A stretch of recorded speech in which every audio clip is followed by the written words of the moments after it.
அனைவருக்கும் வணக்கம். நாம் இப்போ இந்த வீடியோவில் என்ன பார்க்க போகிறோம்னாக்கா குரு பயிற்சி பலன்கள் 2025 ஆண்டு மீனராசி.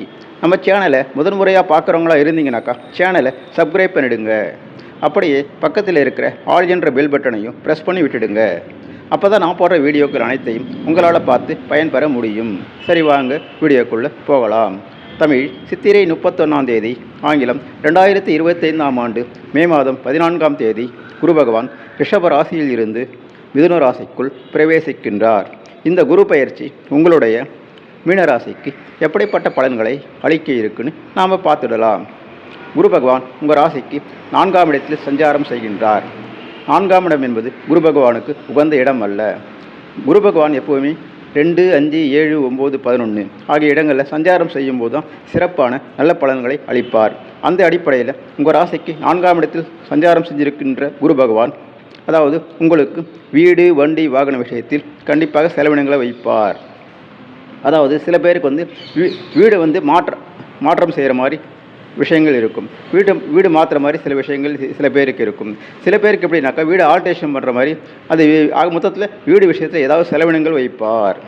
அப்புறம் வாகனங்கள்லாம் திடீர்னு பழுது ஏற்பட்டு அந்த வாகனத்துக்காக செலவு பண்ணுற மாதிரி இருக்கும். சில பேர் பழைய வாகனமே ஏற்கனவே வச்சுருப்பாங்க.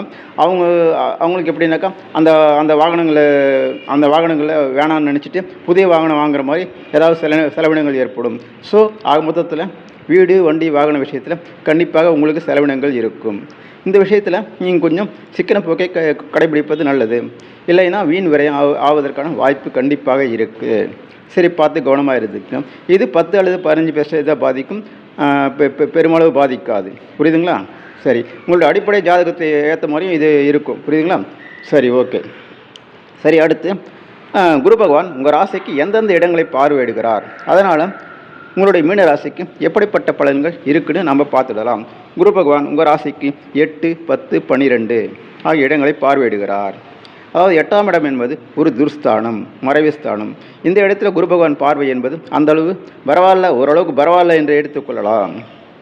புரியுதுங்களா? ஏன்னா குரு பகவான் ஒரு சுபக்கிரகம். அந்த சுபக்கிரகமாகிய குரு பகவான் உங்களுடைய ராசிக்கு 8ஆம் இடத்தை பார்வையிடுவது என்பது ஓரளவுக்கு பரவாயில்ல. அதாவது சில விஷயங்களை என்ன சொல்லுதுன்னா, இந்த காலகட்டத்தில் வீண் வம்பு வழக்கு இந்த மாதிரி பிரச்சனைகளை நீங்கள் எதுவும் போக வேணாம். அப்படியே கொஞ்சம் சில பிரச்சனைகள் ஏற்பட்டாலும் குரு பகவானுடைய சுபத்துவமான பார்வை ஓரளவுக்கு அதை குறைச்சிடும். அதனால் இப்போ பரவாயில்ல. அப்புறம் இன்னொரு விஷயம், அதாவது உயரமான இடங்களுக்கு இந்த காலகட்டத்தில் நீங்கள் செல்ல வேண்டாம். ஆனால் அதுக்காக பயப்பட வேண்டிய அவசியம் கிடையாது. புரியுதுங்களா? ஏன்னா குரு பகவானுடைய பார்வை